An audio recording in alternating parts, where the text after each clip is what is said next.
Okay, so we'll go ahead and get started. Thank you guys for attending. It's fantastic that you're here. I know it's last day, last session. It's easy just to leave early, so appreciate you being here. So this was a little pre-exercise. We'll do another exercise later. I think Mike Lyle set you guys up this morning to be expecting exercises. So that's that little table thing we did. We'll do something short like that. But what I want to do is tell you a little bit about me first. We're going to talk about a model that I created for helping testers be much more intentional about their self-improvement. So you might be on a back-end team that never does UI work. You might be on the opposite, do a bunch of UI front-end. Maybe you do services. Maybe you work with hardware. Maybe you write firmware for medical devices, or maybe you test hardware. So this should really help. It's mainly centered around software testing, being that we are at Software Test Professionals Conference. But some of this can apply to hardware testing as well. So a little bit about me. We'll go over 6 dimensions. Not following my own slides here. So a little bit about me. I'm a husband, I'm a father, I'm a tester. I am part of the context-driven testing community. I consider myself a context-driven tester. If you don't know what that is, in a few words, it's basically, I don't believe there's a single standard or script that every division or every company can follow. The value of a practice is only as much value as it has within the context it's being used. So I don't go to one team that does inventory, back-end work, and then a front-end UI team and say, let's do the same thing. It worked over here. Let's do this exactly. I go and I listen. I learn about their context, and then we recommend different tools, different techniques. I began my formal career in testing in 2005. I worked for a security integration company that did access control software, badging, CCTV cameras. One of our biggest clients were jail systems, so we had to go visit jails and set up networks, and we got a lot of comments. I think one guy called me Jurassic Park. Said, "Hey, T-Rex, come over here." I was like, okay, I'll take that. I'd rather you just not touch me. Call me whatever you want. And then I moved into the financial industry, testing Microsoft AX and Solomon software, a lot of transactional regulatory stuff. So I had to move into more of a standards-driven approach to a lot of the testing. And then in about 2010, 2011, I learned about context-driven testing, and I started working at DealerTrack, which is now part of Cox Automotive, which is part of Cox Enterprises, Cox Cable, all that. And we do a lot of dealership websites, inventory solutions, tracking, software for OEMs, Jaguar, Honda. So I'm also an RSTA peer advisor. If you're not familiar with rapid software testing, here's a link. You can go read about it. It's a class hosted by James Bach, Michael Bolton. There's a few others that teach it as well. It's Michael Bolton, the tester, not the singer. He always wants people to clarify that. But it's a very hands-on. The RSTA is an RST applied class. It's a very hands-on class. It's great for testers. So check that out. So before we get into the model, I'd like to talk a little bit about language. There's checking versus testing debate. We won't go into that. But I want to talk about the word manual. A lot of people in this conference and other conferences, not just here, I've heard people say manual testing. Now, manual means of or done with the hands. Does testing start when we start using our hands? I don't think so. I think testing is an intellectual activity. We test with our minds. And our hands are useless without this tool, right? My hand on its own can't decide to go run a fancy great test strategy, right? That's where I come up with that in my head. So I encourage us to get rid of this term. Besides, we already have more accurate terminology: black box, behavioral testing, exploratory testing. Heaven forbid we say human testing, right? Let's delineate ourselves from this awesome machine right here that I love so much. So I came up with this quote last night. Like Mike Lyles, I like adding stuff to my presentation at the last minute whenever it hits me. Your product's a byproduct of the collective skill crafts within your organization. So you've got testers, you've got architects, you've got DBAs, support reps, scrum masters, right? The product is not mine. It is not something I made. It's not something I am responsible for individually. It is the byproduct of all of our skill crafts. So the whole point of this model we're going to go over is to focus on the testing skill craft. It is the job of architects and engineering development managers to worry about those skill crafts. I'm going to focus on testers. So there's 6 dimensions to this model. Any questions so far? I'd like to periodically ask that in case sure. Yeah, in terms of context, because I work for a scientific organization, you have to be careful when you use the word human testing. Okay. And sometimes mean, we've done it on a mouse and a monkey, and you need all sorts of special people. So in your context, they don't like to hear that humans. No. Yeah, we had your wife over for dinner. We had your wife over, for dinner. Okay. Now I know what you're saying. All right. So yeah, good point. Language matters depending on where you work. So this whole model is about self-improvement. I made one whole note about self-improvement. And we're going to kind of blow through these pretty quick. There's actually 5 or 6 dimensions for every one of these 6. So there's a lot of subcategories. It's something that you can look at later. I have it online for public access. But we'll just talk about these really briefly. So self-improvement, to me, I'll put these 2 up at the same time. Starts with your desire, starts with your quality theory. I really think that if these 2 are in line, the rest fall into place. So when we hired testers 3-4 years ago, I had a lower bar for what I consider now as a good candidate. I looked at someone's resume, I kind of did a few exercises with them, and I thought, they could be an okay tester, they could be good. Right? Mike talked about it this morning in the keynote. We settle for average or below average testers sometimes. So I wasn't really looking for that desire. I wasn't looking for that passion for the art of testing. I was kind of looking for, this person's been in the industry for a while, they might be able to add value. Quality theory is our ability to support whatever we do with either historical data or our tacit knowledge from experiences. We can talk to it, right? So we can say, oh, I use these models or I use these techniques and support what we do and talk about what we do rather than just, well, trust me, everything's green. I hope everything's okay, right? Testing community is a big one. So you're here, you're part of this conference, you're doing this. Being involved in the community, reading blogs. The testing community pretty much lives on Twitter. And about 3 years ago, I made a Twitter account just because of that. I had not done Twitter before. I had kind of tried to avoid it. And then I realized there's a whole lot of discussions always happening and always going on, and being in the mix with that crowd is what I wanted. So I started a testing account, and I started a personal account, and it's all testing now. I kind of don't even do anything personal on it. Your product knowledge, of course, super important, right? Talk about T-shaped people having subject matter expertise in generalist area, but then going deep in one area. That's important. It doesn't necessarily have to be super, doesn't have to be like that of a PO, right? A PO can kind of be your wingman if you need to go to them and ask them questions. That's fine. I would hope that your product owners are your most knowledgeable product experts. That's not always the case, though. And cross-functionality. Now, I only touch on this because I am not one of the agilistas that say cross-functionality, everybody must do everything. I think developers can test, but under the guide of a test lead, under the guide of someone who's an experienced tester, who knows this stuff, who's studying models, who's doing modeling.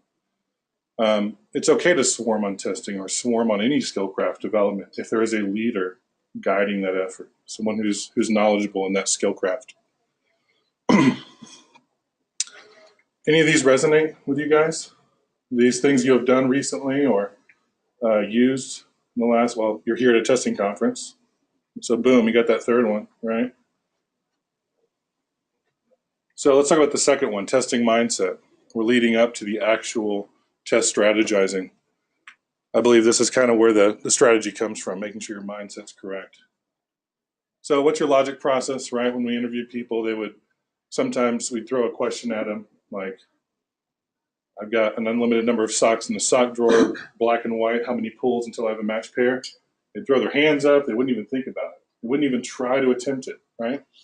And if you actually think for just 5 or 10 minutes even. We wouldn't even limit the time. They would come up with the right answer, but we wanted the people that were thinking about it. Wanted the people that were, okay, I'm going to write this on the whiteboard. I'm going to think out loud and just talk to y'all about it. That was desirable to me. Like, you could get the wrong answer, but if you showed me your logic process and how you thought about things, that was fantastic. User advocacy, okay? Yeah, we put on the user hat. We try to do user testing. Now we're biased because we don't have a critical distance from the product. So we can only do as much user testing as we can intentionally think about. But we've got personas. I don't know if y'all have ever heard that term or if y'all call them something different in your org, but our product owners have buyer personas for our cars, for example. There's a luxury car buyer. There's the used car buyer.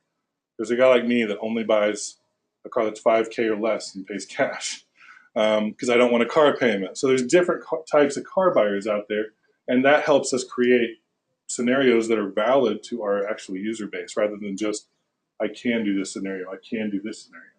So these user personas help us be more intentional about that being good scenarios. Curiosity kind of ties in with desire a little bit. Are you curious enough to the point to get engaged about a product without having to be coaxed or pushed into it? I'd love to see testers that are going to their developers proactively before development even starts and says, hey, how are you planning to do this? How are you thinking about going about this? Because that's going to change how I test it. And how I'm testing it is going to change how you develop it, conversely. Technical acumen, touched on this a little bit, your ability to explain what you do. Now, I've run into a bunch of really good testers that can't talk about what they do. They're fantastic at their job. They think holistically, they look at risks, or they write automation. They're in the test automation side of things, automation checking, right? And they are very bad at explaining how they do what they do, but they've created an amazing body of work. So it's like on Amazon, right? You go to Amazon and you buy a product because the reviews are good, it looks good, and you read a lot about it, right? But if the product shots are really badly lit and there's a lot of grain in the photos, and I'm probably not going to buy it because that gives me a little bit of insight into maybe their manufacturing process isn't that good, and maybe this product's just not that great. But if you do great work, be able to speak to it. So learn about these this kind of vocabulary. And tenacity, that's one I like. If there's a risk that you discover, do you kind of quit after an hour? Do you push, as far until the product owner says, okay, stop, right? If the product owner says stop and we're good, that's that's okay. But if you're in it for 30 minutes or an hour and you're just, I'm done with this, okay, I've done enough. No one's going to know that I could have gone farther. This will be my work, right? That's internal. That's something that you need to, in yourself, be working on if you're not there. Any thoughts on these? Questions about these? Yeah, I mean, intermittent problems especially can burn you out. So for me, what I've usually done is, I'll track those separately, or maybe I'll write a low risk bug and say, it's intermittent. I'm going to try and find it again, but I got other stuff to do. So Sure. if it's really a bug, it's going to show up again. You just Yeah. got to keep it in the back of your mind. And sooner or later, you're going to reproduce it, and maybe in a slightly different way. Mhm. Bang, then you have to triangulate it. Yeah. With intermittent issues, those do frustrate me because they're so vague or they're so mysterious where they're coming from, or there's so many variables in the mix that could be any one of these 20 things. It only happens on occasion. That's when I usually just lean on the devs really heavily. I go and I talk to them. I say, look, here's some logs. Here's some things that I've noticed. Here are the trends that I sort of developed, and I write stuff down in notes. I write trends down to look for patterns because I think patterns are really important. That's what helps developers. And I say, look, what are your ideas on this? How could this be happening? Or it's in this one area of the code. Look, can we just look at that code? I don't understand the code, but could you talk to me about it? And then something in their head might spark. I might not know the technical reason why it's happening, but they might look at a for loop or something and go, oh, we're doing recursion here that overlaps with this for loop, and it's not, this one's already doing it, and that's why you're seeing that issue in these rare cases. So yeah, I lean heavily on others when there's intermittent issues. It's obviously something I don't know enough about to detect. So leading up to this is kind of test strategy and planning. This is one of the ones that we harp on a lot. Attention to detail, we've heard that forever, but this is not attention to the nth degree detail, right? Attention to enough detail is what I like to talk to testers about. Have you done enough work to satisfy what our stakeholders want, what our product owners are talking about, right? I could go farther. I could always test. You give me a year to test something, I'll test it for a year. I will go to the nth degree, but that's not what our customers want, right? They want a product coming out in 2 weeks, and they want a feature release, they want iteration. So I talk to testers a lot about BT detail, but not to the point where, past the point of diminishing return. Modeling. This is the most important thing on this whole presentation. So the ability, and models is later, but modeling is the verb, the ability to convert your process and what you're doing in your head and how you're actually approaching the product into a translatable artifact, something visual, something that others can digest. So we use mind maps pretty heavily at DealerTrack. We've moved away from test cases, some of our divisions anyway. So we're making progress there. And we've moved away from this. I'm going to write down expected result. I'm going to write down a step, and I'm going to write down actual result. The modeling gives a much more holistic view of risks from a high level. So a product owner can read your mind map that you made in an hour and say, oh, you've got ones here and twos here and threes here. Like that's the ranking system, and the ones are the high priority and the threes are low. And they can go, oh, you're going to spend a lot of time on this, but I talked to the customer and that's not that important. So let's swap that one and that three. So it gives the product owner something visual to see, and that way they can steer you and guide your testing efforts. If we're keeping this to ourselves and we're not sharing this with the team from day one, this starts in backlog grooming, starts in planning. So don't wait till it's thrown over the fence to start doing this, right? We try to do it as early as possible. 3-part testing story. I don't know if you're familiar with this, but it's also called the testing braid. So if you go to Google and you look up Michael Bolton testing braid or Michael Bolton 3-part testing story, I've also got this on my blog on pixelgrill.com. I'll put that up at the end. But I talk all about what's the status of the product, right? What bugs did you find? What are the issues? What are the risks? But then what's the testing method you used? That tells our stakeholders, VPs, directors, whoever, okay, well, you did these 4 or 5 things, but you didn't touch performance testing or you didn't touch security testing.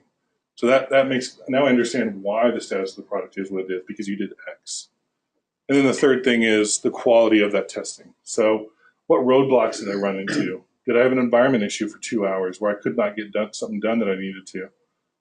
A lot of testers are really good at talking about what they tested. They're really bad at talking about what they didn't test and intentionally didn't test. So I talked with the team about automation. We decided that this was a very unique story where we could not write something about it.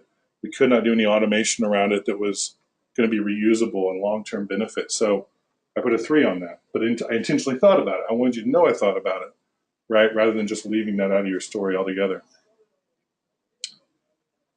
Value-add testing artifacts kind of ties into what I've been saying about modeling.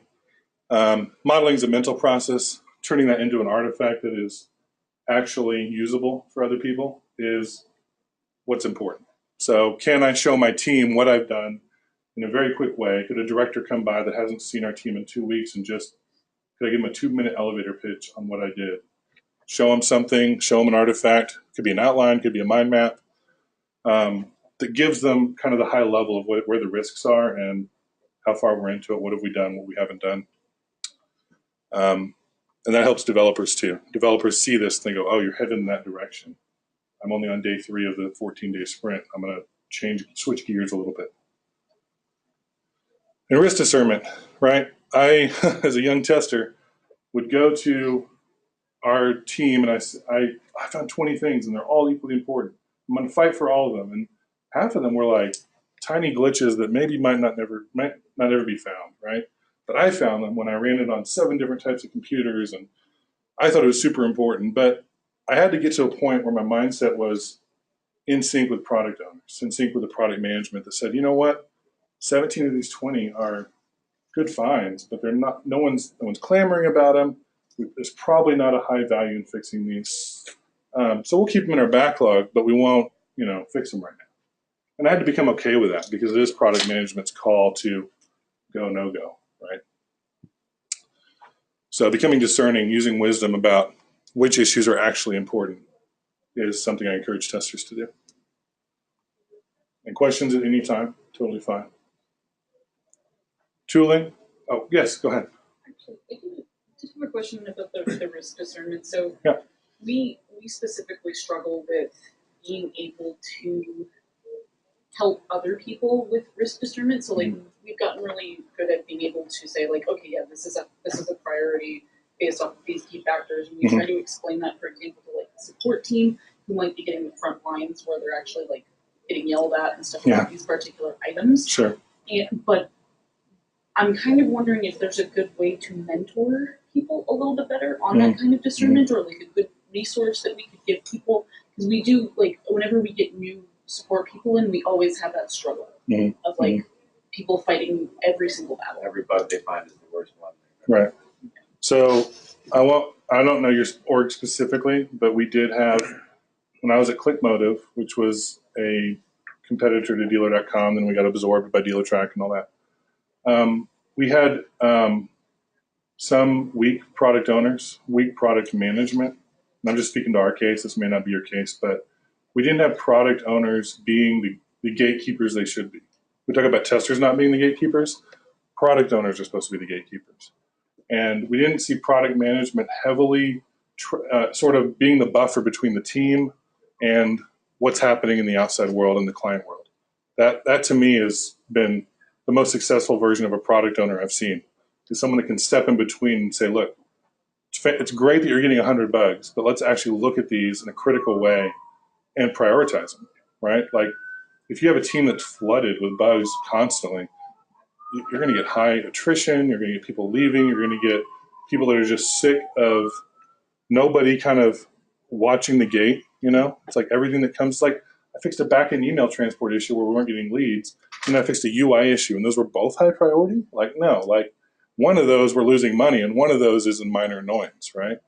So you've got to have strong product management. That's just where I'm coming from. I don't know if that's happening in your org or if that's an issue, but there has to be someone that just puts their foot down and goes, no, these 10 things can wait. Right? There's no customers clamoring about these. These are the ones they are. Let's focus on those. Hope that helps. So to answer your question, the person training on risk discernment would be product owners talking to new testers, new developers, right? Hey, I need you to, if someone comes to you directly, like we had support teams contacting developers directly and just doing an end run around product management. And we kind of shut that down. We said, look, it's okay for you teams to say no. Except we had one team that was specifically set up for maintenance, and that was sort of their gig. But the feature teams were allowed to say, no, this needs to go through a product owner, and then it'll come to me. Right. Or it could be called a dev manager or a project manager, triaging the issues. Yeah. The developer should never be cherry picking issues right from the testers. That's a disaster. Yeah, unless you're like a one-person shop and you do everything. But in smaller orgs, this can be a problem because there's not a delineation between X job and Y job. All right, so tools. This is a big one. A lot of people at this conference have been talking about tools and automation. Automation is a tool, so this is a little redundant, but I throw it out there because it's a big word, keyword right now that people are looking for. Data, right? What's your ability to mine data to create proper test cases, test scenarios, test strategies? If you do test cases, or if you just do a lot of exploratory testing and lightweight documentation. Richard talked about, a guy who would set up one device, get everything set up, and then test. And then next device, set everything up again. And it's like, well, wait, I could automate the process of getting all of these devices with the data, and then you could just do the testing. You don't have to do the setup. So thinking of ways you can minimize that setup effort with scripting, right? Scripting helps. Scripting is a big thing that we have a lot of testers, that's their sort of venue into coding. If they're interested in coding, they'll start with scripting, doing queries, T-SQL, syntax.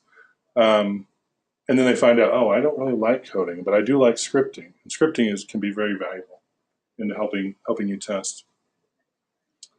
Programming. So I'm not one of those people that says testers have to code. I am one of those people, though, that says testers should be familiar with code.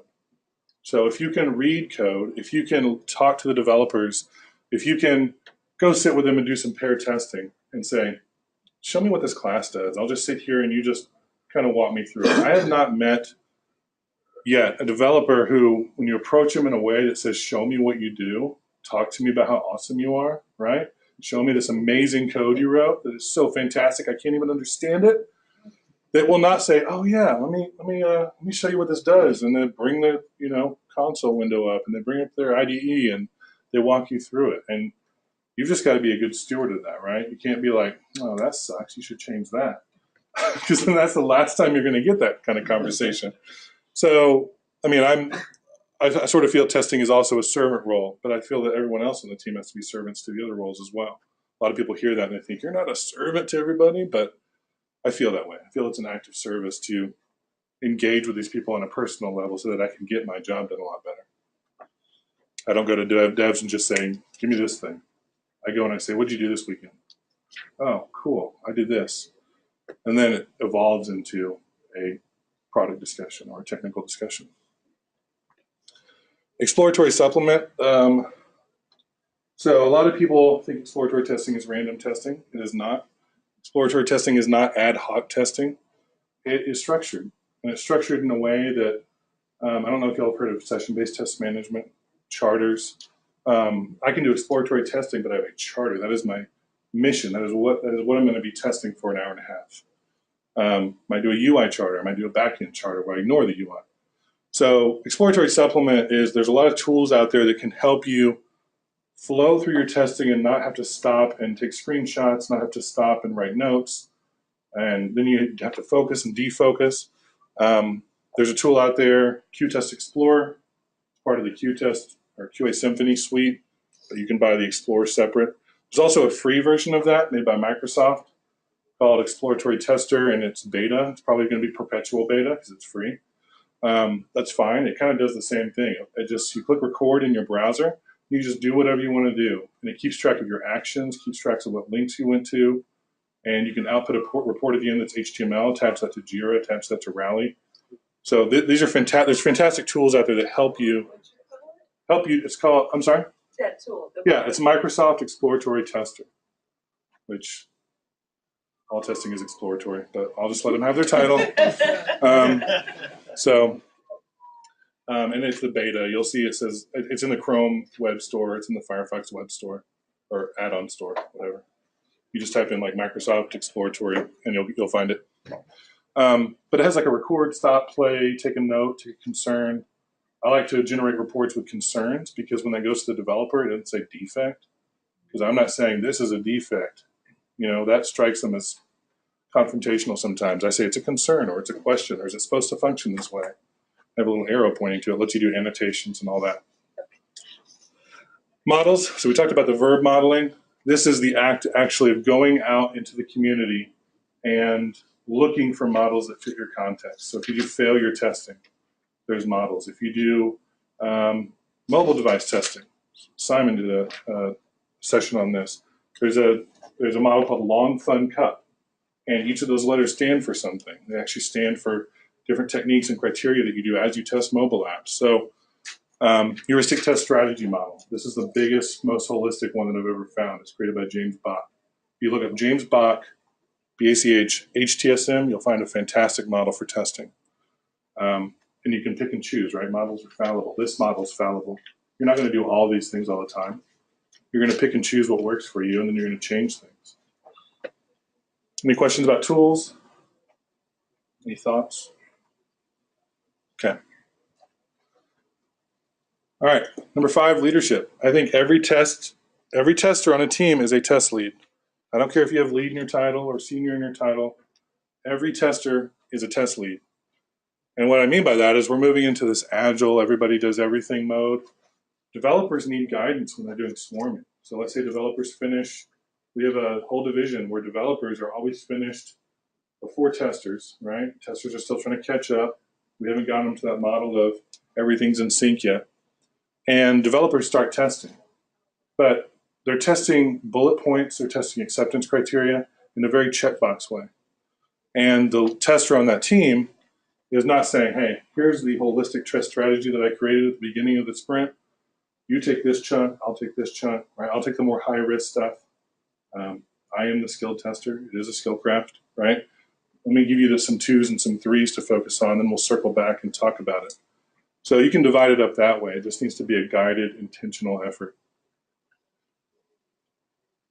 So mentorship, right? Can I talk to somebody about, can I do a roundtable? Can I talk to them about what I'm really good at, right? I'm T-shaped and I go really deep in performance testing. Well, I'm going to do a roundtable on it. I'm going to talk about how that would benefit these other teams. They're not doing it, right?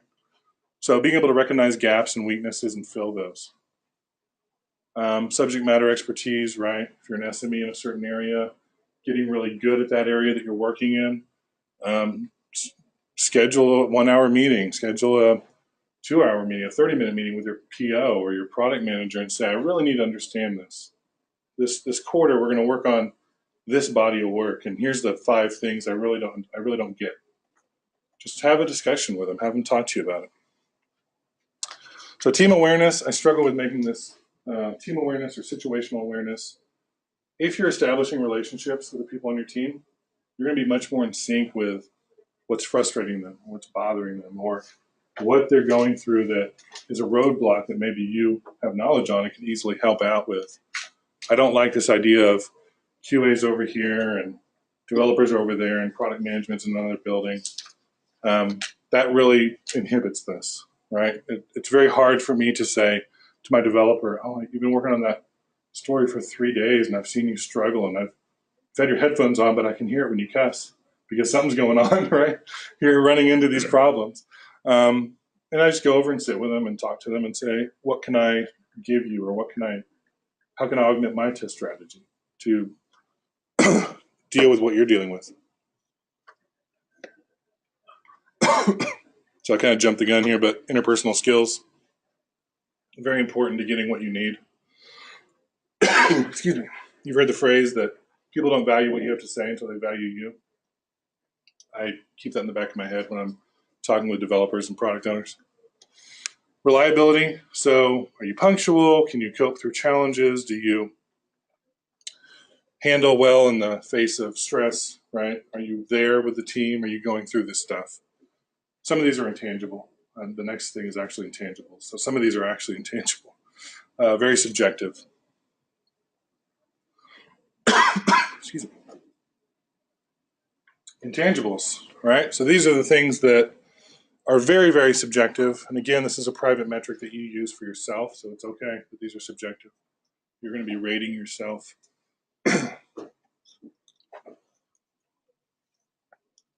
Communication and diplomacy, very important. If I have a point to make, but I don't make it in such a way that respects the audience and puts it out there in a way that is absorbable by developers, right? If somebody shuts down, but I've got a really good point, it's too late. So be aware of that. Your ability to negotiate is super important, right? Many times we're not going to get exactly what we want. But if I'm talking to a product owner and I say, you know what, I really feel this threatens the value of the product. Maybe it's a discussion you could have with the client next time, and then we could circle back, right? That's something good to say to a product owner because you're not mandating to them. You're basically saying, maybe you should bring this up the next time you talk with the OEM or whatever. And let me know how it goes. Self-starter, this is another big one for the people we hire. Am I going to have to hold your hand? Do I have to lead you to the water all the time? Or once I do it, can you take over from there? Got a very funny, interesting quote once from James Bach. I was emailing him and I said, as managers, we struggle so much with hiring because someone looks fantastic in the interview. And then they come in and their body of work is just not really supporting how that interview went. They're great interviewers. And he said, well, you just have to put your foot down and ask them if they're baby birds. And I said, what? And now James is a consultant, right? He's a little bit distanced from the day-to-day of what we have to deal with. I can't say that to somebody until they've got 3 or 4 warnings. But so his point was there's mama birds and there's baby birds, and there's people that will be self-starters and feed the rest of the team, right? They will go out and get that information. I had someone that shifted from tester into automation, and we talked about a problem that we had, and I never gave him any specific task to go do. I never said, okay, well, you need to solve that. We were just talking about it casually in the hallway. He comes to me a week later and he goes, I tried these 5 tools.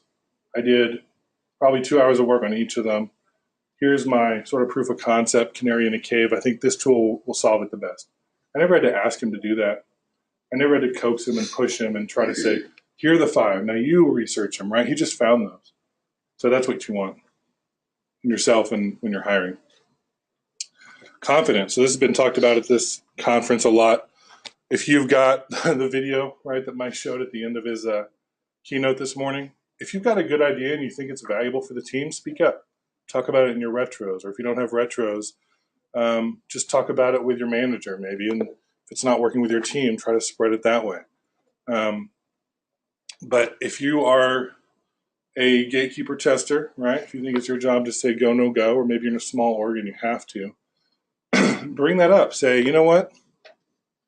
We're shifting toward a product management owning this. And I don't think that that's a tester's role, right, to do that. I really want product management to own that. So stand up for that. I'm really sorry, y'all. Just a minute.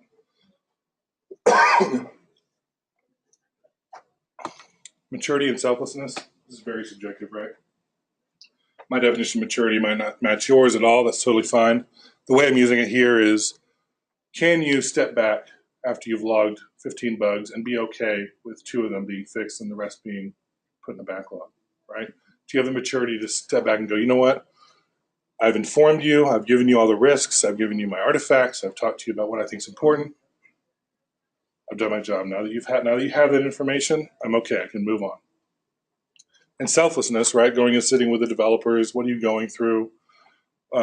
Because any problem that a developer has is a team problem, right?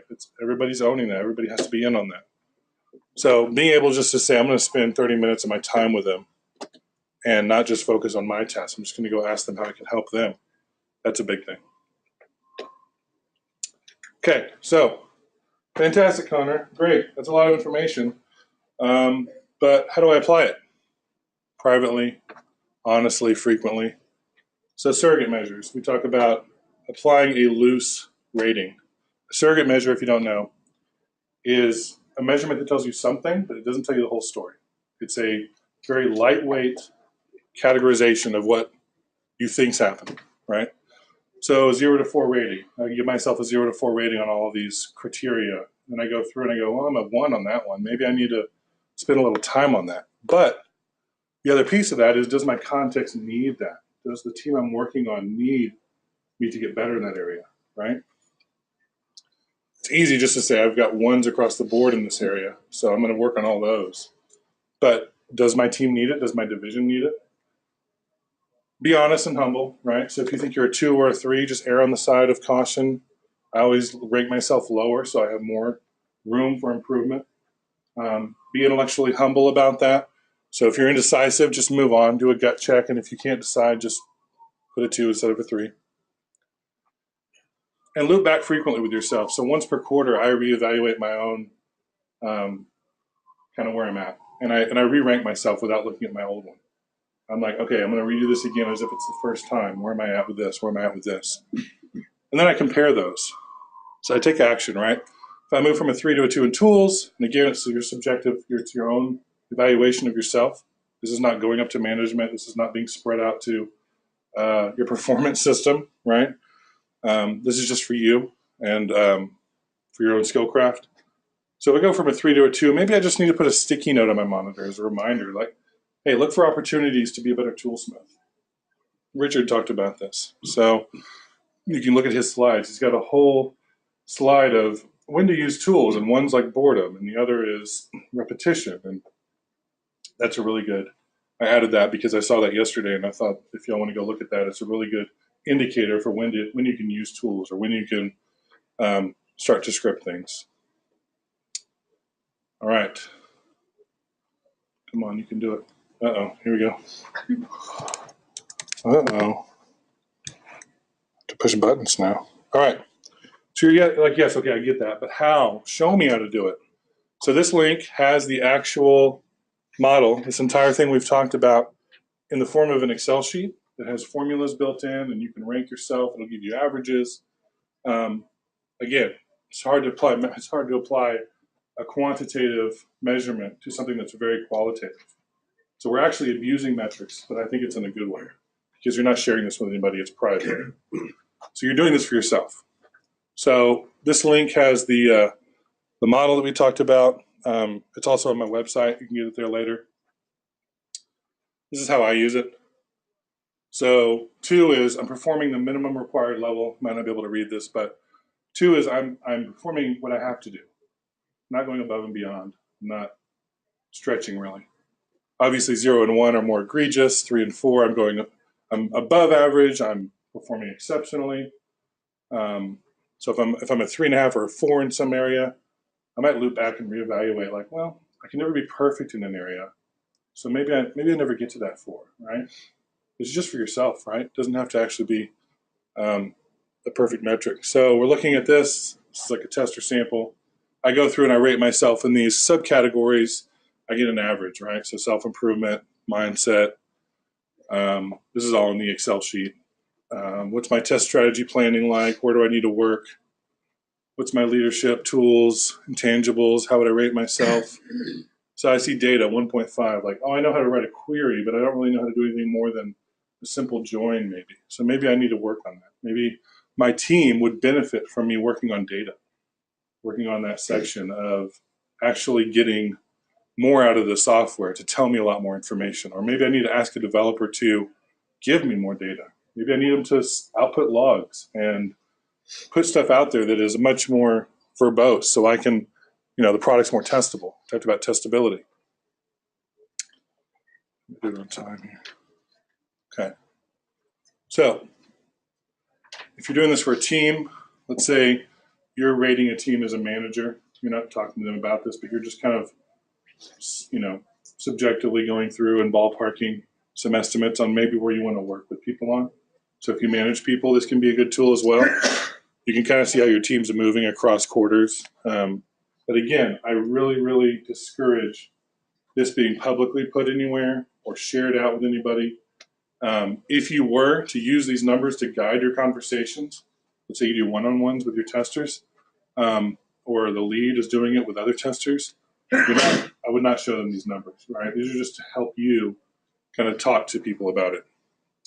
And you could do a radar graph, something like that, where it visualizes how you move through the quarters. So the blue is where we started, then it moved out from there, red, green, purple.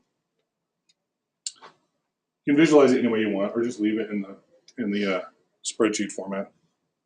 Okay, exercise time before you guys fall asleep. So I want you to pair up with someone next to you. What we're going to do is I'm going to have a skill set up here. It's one of the things we talked about at the bottom of the slide. And for 60 seconds, we're just going to rate each other. So 1 to 10, I think, is more familiar. We'll do a 1 to 10 scale. So you'll tell your partner, I'm a 4. They'll say I'm a 6. And then you'll talk about something you learned in that ability in the past 6 months. If you're confident, that's okay. If you don't want to share, no, I'm not going to force you guys to share. But I'll walk around while you're doing each of these. And I just want to kind of hear what you're all talking about. And I want to make this a little more tangible so you can actually talk to some of these criteria.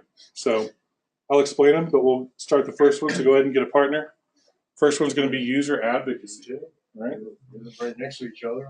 Yeah, go ahead and pair up. Just like the old days.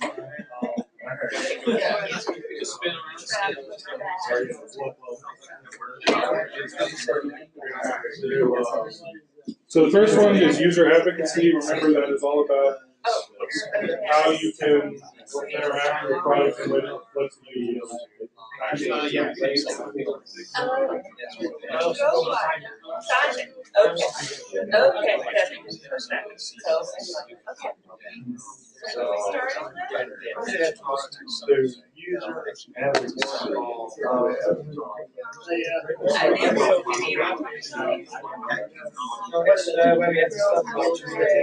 Trying to Yes.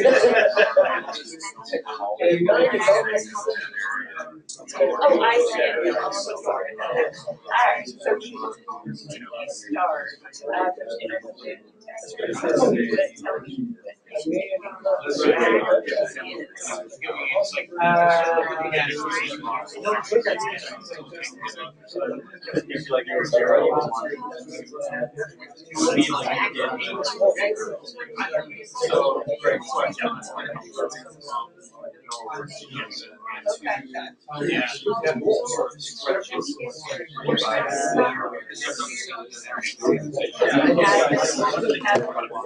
Okay. All right. We're going to do rapid succession on these. Someone tell me something you learned about the other person.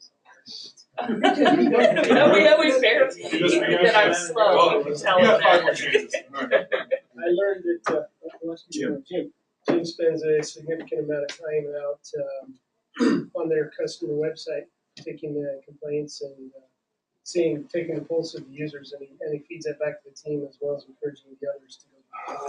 Okay, you are in a very integral role. Getting that data to the team. It's fantastic. That's good. Without you, there would be teams just sitting around saying, what do we do? Everything's great.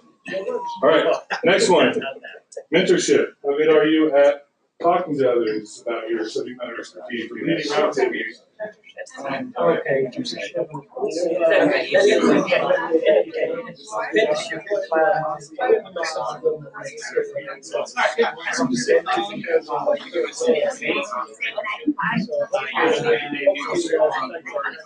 Okay.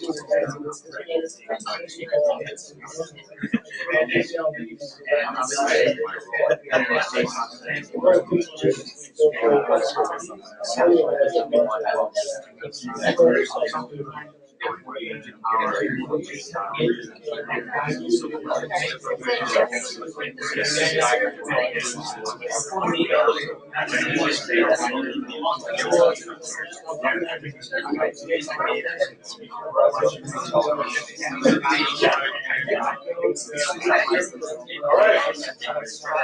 Who's going to volunteer? What did you learn? Who learned something? I will be cutting you off. I'm not trying to be rude. So someone tell me what you learned. Anybody? Who's going to be bold? All right. What I learned is that he would be a quality mentor in that in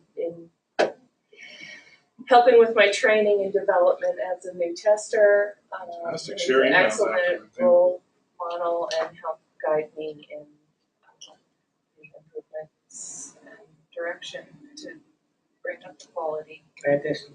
I can vouch for this guy. Yeah, what you said is accurate. Modeling. All right, next one. Modeling.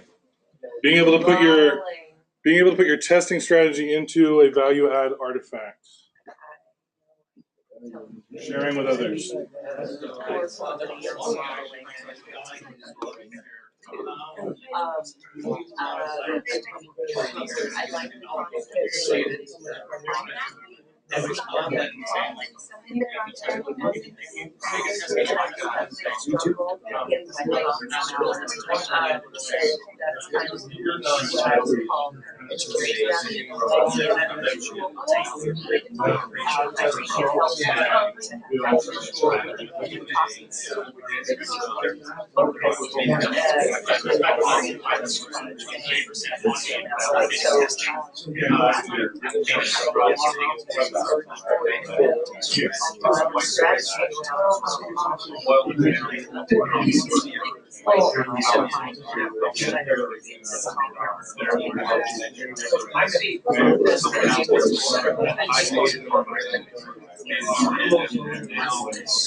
Okay.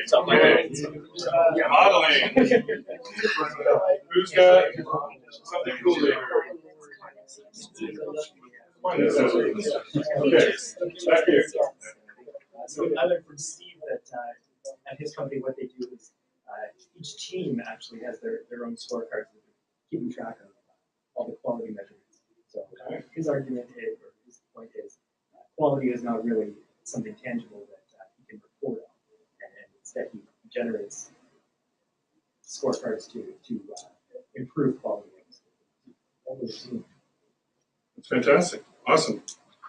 Testing community, you are here. You could talk about STPCon, or maybe you've got a blog, or maybe you're on Twitter. All right, go.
All right. What I've learned from Mike is that sometimes the push to be more involved in can come from another source. And Mike's example, he had a colleague come and say, "Hey, you should get more involved. You've got a lot to share. You've got this knowledge to share." And so sometimes if you're not that kind of self-starter, an outside push can help you participate more. Yeah, that happened to me. I had no idea what context-driven testing was in 2011, and then I had a mentor in my life that exposed me to this, and I was like, "What? All of this that I have?" Yeah. So I didn't need. If I had known about it, I would have pushed into it, but I just need to know about it. It's fantastic. That's a good example. All right. Programming. Remember, reading code is part of programming and my model. So talk about that. Yeah, zero.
Okay,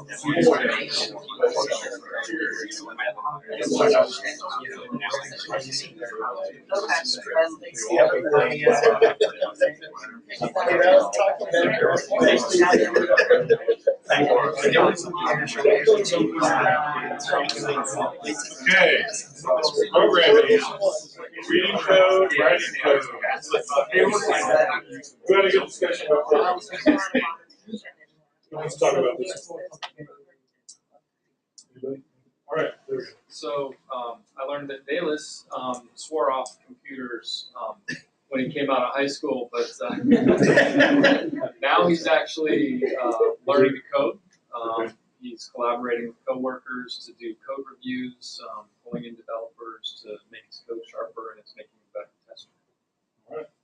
Awesome. There was no black hat hacking court order. Yeah. You ever seen the movie Hackers? Totally not. Oh God, yes. Totally unrealistic, but hey, it's pretty cool. Yeah. All right. The last one, diplomacy. Sometimes this can be very intangible, but maybe talk about a time when diplomacy totally failed. Maybe you had a meeting where it did not work out. What did you learn from that?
All right.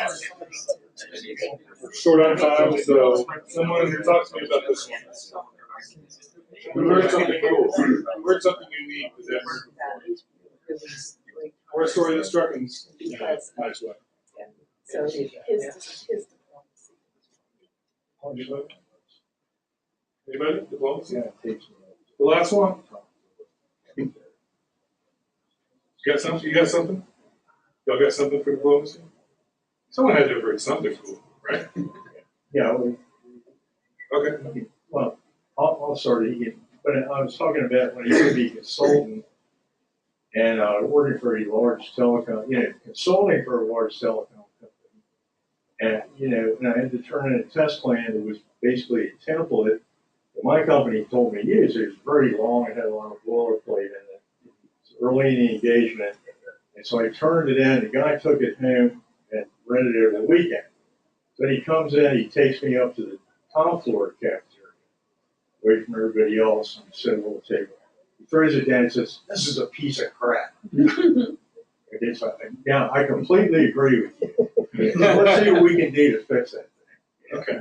So it led to But I was another. like, why did I hear Of course. Not very diplomatic, but did it lead to a better discussion afterwards? Yeah. At least. That's the silver lining there. Okay. Well, awesome. So this is the model, guys. I hope that it's helped. I hope that you'll go online and download it, use it. You can email me. You can talk to me about how your success with it or struggles with it. What questions do you guys have about it, or anything else that? Yeah, who was your mentor in context sensitive? I'm just curious. I'm sorry. Say it again. Who was your mentor for context driven? Oh, for context driven. So Brian Kurtz. I still work with him at DealerTrack. He's written a few blogs as well online on the dealer.com blog. So Brian, and then first name is Brian, last name Kurtz. He's on Twitter at Kurtz74. but yeah, he's the one that exposed me all to that, and the person that exposed him to that was James Bach directly. James Bach and Michael Bolton, who he took an RSTA online class, and that opened the floodgates for our division pretty much. We've had Michael come and teach. We've had James. We had Michael come to New York. We had James come to Vermont. We've been to CAST, which is a great conference. It's a context-driven testing conference. You can never get to go to that. So Next year in Nashville. Nashville, yeah. So what else? All right. You talk about your journey of rolling out context-driven testing to the organization. Yeah. All right, I need another hour, but let's see. Let me try to summarize it. So we start small. So I think the key to the big successes we've had with that has been, canary in a coal mine sort of thing.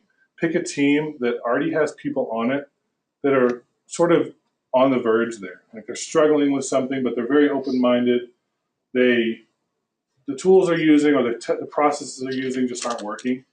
And you can identify that by having good relationships with them. We have pretty good relationships with our testers. And we knew that there was a team that just needed something more. Like that wasn't working what they were doing. They were getting a lot of defects coming back from production. And there was no sort of holistic look at, like this checklist isn't working anymore. Why isn't it working? Well, let's just modify the checklist. Right? That was sort of as far as they were going. So I would pick a small team or a couple teams and kind of demo it with them. Demo it with the people that you think would be open to trying something new. There's a lot of people that aren't. There's a lot of teams that are kind of set in their ways, and it'll take a little more coaxing to get them in, right? So I'd start with the people that are more amenable to that. And just start bringing, if you have the budget, bring people in. I would bring Michael in. His RST, I'll say this, I preferred his version of RST to James's because it was more hands-on modeling. And he really went through how to create a product outline, how to create a test strategy. James had a lot of fantastic content on his exercises. So it really depends on kind of what your learning style is. But I'd bring one of them in. I would do online trainings. The online version of that is, I think, 400. Whereas if you bring them in, it's a lot more than that, right? Because they have to travel and everything. But that was a good thing for us. We got an outside person, right, to come in and sort of say what we've been saying. And it sort of bolstered our position more. So I would kind of leverage the wisdom of the community that's already kind of going and churning with it. And there's a lot of proof of concepts already out there. And then internally, you start with a small team. So the online is only once a year, right? Yeah, the next one's like in January or something. So do you have other thoughts on how to jumpstart between now and then where if I wanted to pull it into a team? Sure. So we run what we call the HTSM workshop. It's basically the modeling portion of RST in 3 hours. It's a very intensive, we're going to throw you in with the lions, and you're going to see where the value is and where the value isn't very quickly. I have a video on YouTube about that. I can share that with you. And we spend the first hour talking about sort of the model and the lead up. That's a different model. That's the HTSM model I mentioned. That's fantastic. And we only look at 2 nodes, quality criteria and test techniques, which I think are the 2 most important nodes to entry into that model. And then we apply it on an actual user story for that team. So the team has something to take away that's not just theory. It's like, oh, we now have a test strategy for this user story that we had no idea how to do. And now we have this fantastic artifact with priorities and risks and lists of how we're going to go about it. Charters coming off of those nodes as well. So yeah, I'd be happy to share that with you if you email me. I'll put my email back up at the end of this. And that's a standing offer for anything else. If you guys want to email me, free mentoring, I'll do Skype sessions. I'll talk with you guys ad infinitum about this stuff. I love it.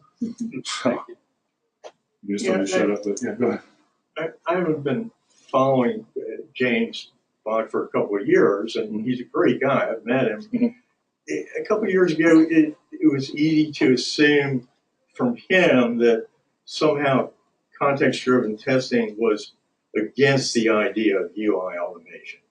But I think if you read like Kainer and people like that, what they're saying is use automation where it can get you to do something you can't do with a human. Okay.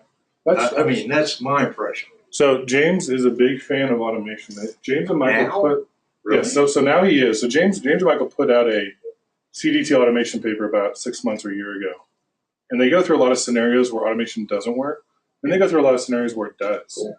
So they are not saying automation is terrible, don't do it. It's impossible to be context driven and say don't ever do this one thing, right? So they're very context driven. They're very open to the idea. I've had these very candid conversations with them over Skype. That was like, well, you would never do this, right? Because that's very egregious. And he's like, there might be a context where you need to do that to jumpstart a system. And so it made me think multiple times about, oh, well, all these nevers over here I've ignored. Maybe we need to look at those. No, they're very open to automation. I would encourage you to read their paper. You can go on Michael's or James's blog and find it, or just type in CDT automation paper. I think it's about 16 pages. 20. 16 to 20. Yeah, but it's a good read. It's a good read, and there's stuff in there you'll probably disagree with and agree with, like anyone else, right? James isn't perfect. Michael's not perfect, but it's a good take. It's a very balanced, like, use it when it makes sense. The TLDR is use it when it makes sense. Don't try to force it on everything. That slide up, where's the Excel, self-analysis? checklist? Yes, it's this link up here. And you can go to my blog as well and get it, but I will go back here. So this link, it's case sensitive. So it's a lowercase w, then everything else is uppercase.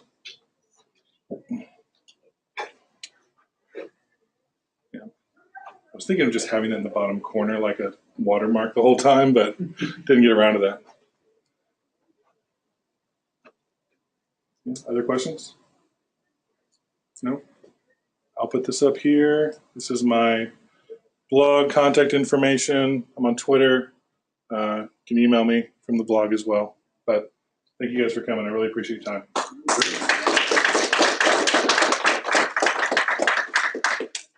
And I'll stick around here if y'all want to stick around.